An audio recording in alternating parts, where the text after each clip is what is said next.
Bismillahirrahmanirrahim. Assalamualaikum warahmatullahi wabarakatuh.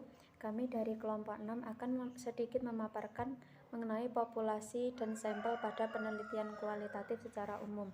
Langsung saja, yaitu pembahasan pertama yaitu populasi. Populasi merupakan suatu wilayah generalisasi yang terdiri atas objek atau subjek yang mempunyai kualitas dan karakteristik tertentu dan ditetapkan oleh peneliti agar dipelajari dan kemudian ditarik kesimpulannya. Jadi, populasi bukan hanya untuk orang saja, akan tetapi juga objek dan benda-benda alam yang lain. Populasi bukan hanya jumlah objek dan subjek, akan tetapi juga meliputi seluruh karakteristik yang dimiliki oleh objek atau subjek tersebut. Selanjutnya yaitu jenis-jenis populasi. Jenis-jenis populasi berdasarkan jumlah dibedakan menjadi dua, yaitu populasi terbatas dan populasi tidak terbatas. Populasi terbatas merupakan objek penelitian yang dapat dihitung. Contohnya seperti luas tanah, area sawah, dan lain-lain. Yang selanjutnya yaitu populasi tidak terbatas. Populasi tidak terbatas yaitu objek penelitian yang mempunyai jumlah yang tak terbatas. Yang selanjutnya yaitu populasi berdasarkan atas turunan dari populasi terbatas, akan tetapi dengan ruang lingkup yang lebih dipersempit. Populasi ini dibedakan menjadi dua, yaitu populasi teoritis dan populasi tersedia. Populasi teoritis adalah populasi yang diturunkan dari populasi terbatas, sedangkan populasi tersedia merupakan populasi turunan dari populasi teoritis yang akan dilakukan penelitian dengan mempertimbangkan jumlah dana, waktu, tenaga, dan tersedia dengan memperhatikan karakteristik yang telah ditentukan pada populasi teoritis. Yang terakhir yaitu populasi berdasarkan variasi unsur pembentuk sumber. Populasi ini dibedakan menjadi dua, yaitu populasi yang bersifat homogen dan populasi yang bersifat heterogen. Populasi bersifat homogen yaitu populasi di mana sumber datanya diperoleh dari unsur pembentukan yang memiliki sifat yang sama. Sedangkan populasi bersifat heterogen merupakan populasi di mana pembentuk sumber data yang unsur-unsurnya memiliki sifat-sifat atau keadaan yang bervariasi, sehingga perlu ditetapkan lebih lanjut batas-batasannya baik secara kualitatif maupun kuantitatif.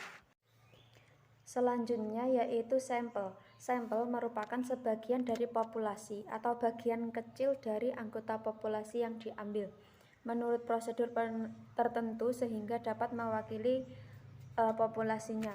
Sampel merupakan bagian dari jumlah dan karakteristik yang dimiliki oleh populasi tersebut.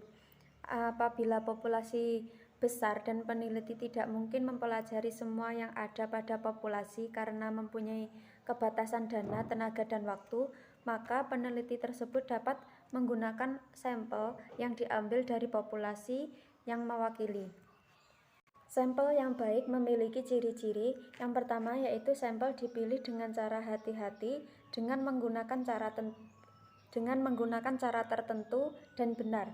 Selanjutnya yaitu sampel harus mewakili populasi sehingga gambaran yang diberikan mewakili keseluruhan dari populasi tersebut. Yang terakhir yaitu besarnya ukuran sampel hendaknya mempertimbangkan tingkat kesalahan sampel yang dapat ditoleransi dan tingkat kepercayaan yang dapat diterima secara statistik. Untuk presentasi selanjutnya akan diteruskan Mbak Hikmah. Baik, yang selanjutnya yakni disproportionate stratified random sampling. Ini merupakan teknik yang digunakan untuk menentukan sampel apabila populasi berstrata namun tidak proporsional. Contohnya, ketika ada pegawai sekolah lulusan S3 berjumlah 3 orang, lulusan S2 4 orang, lulusan S1 90 orang, lulusan SMK misal 800, lulusan SMP 700 gitu ya. Jadi ada 3 orang lulusan S3 tadi dan 4 orang lulusan S2 itu diambil semuanya sebagai sampel. Karena mengapa begitu? Karena kedua kelompok itu dari S1 dan S2 itu terlalu kecil dibanding kelompok yang lain. Jadi dijadikan satu.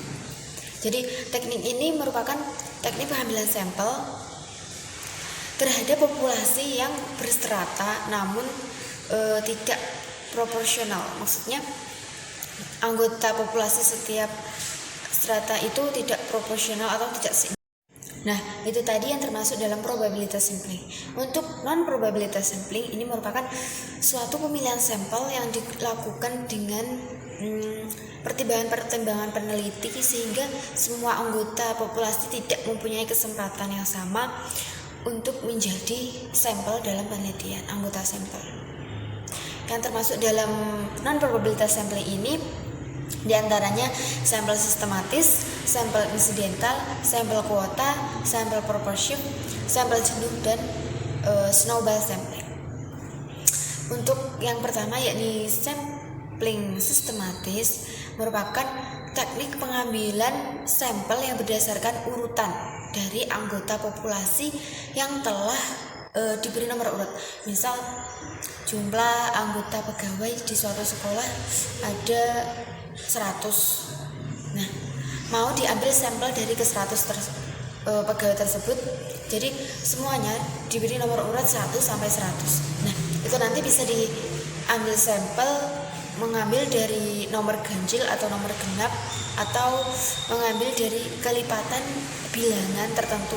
Kedua yakni sampling kuota. Nah, sampling kuota ini merupakan teknik untuk menentukan sampel dari populasi yang merupakan yang mempunyai ciri-ciri tertentu sampai jumlah atau kuota yang diinginkan itu tercapai. Contohnya gini, apabila peneliti akan meneliti mahasiswa tentang metode pengajaran dosen yang ditentukan 100 sampel. Nah, apabila pengumpulan data tersebut belum mencapai 100 sampel, maka penelitiannya dinyatakan belum selesai. Jadi kuota 100 itu harus terpenuhi. Nah, yang selanjutnya yang ketiga yakni sampling insidental merupakan teknik penentuan sampel berdasarkan kebetulan. Artinya anggota sampel ini berdasarkan anggota populasi yang secara kebetulan bertemu dengan peneliti apabila yang bersangkutan dianggap tepat dan cocok untuk dijadikan sumber data itu masuk dalam sampling incidental. Yang selanjutnya sampling proportion. Ini merupakan penentuan sampel dengan pertimbangan tertentu. Misal penelitian tentang makanan, maka sampelnya yakni orang yang ahli dalam makanan. Yang selanjutnya yakni sampling jenuh. Merupakan teknik penentuan sampel apabila semua anggota populasi itu digunakan menjadi sampel. Hal ini sering dilakukan karena jumlah populasi itu relatif kecil atau kurang dari 30 orang. Dan yang terakhir yakni snowball sampling. Ini merupakan teknik penentuan sampel yang mula-mula jawabannya kecil kemudian menjadi besar. Ibarat bola salju yang menggelinding lama-lama menjadi besar. Dalam menentukan sampel, pertama-tama dipilih 1 atau 2 orang informan bisa sebagai kunci. Akan tetapi karena kedua orang tersebut memberikan data yang belum terlalu lengkap misal, maka peneliti mencari orang lagi yang dipandang mengetahui dan dapat memberikan keterangan mengenai masalah yang akan Nah, dari beberapa teknik sampling yang sudah disebutkan tadi, dalam konteks penelitian kualitatif itu masalah yang dihadapi dalam penarikan sampel ditentukan oleh pertimbangan-pertimbangan peneliti yang berkaitan dengan perlunya memperoleh informasi yang lengkap dan mencukupi sesuai dengan tujuan atau masalah penelitiannya. Jadi yang lazim digunakan dalam penelitian kualitatif ini yakni purposive sampling dan snowball sampling. Mungkin cukup sekian presentasi dari kelompok kami. Apabila banyak kata dari kami mohon maaf. Billahi taufik wal hidayah. Wassalamualaikum warahmatullahi wabarakatuh.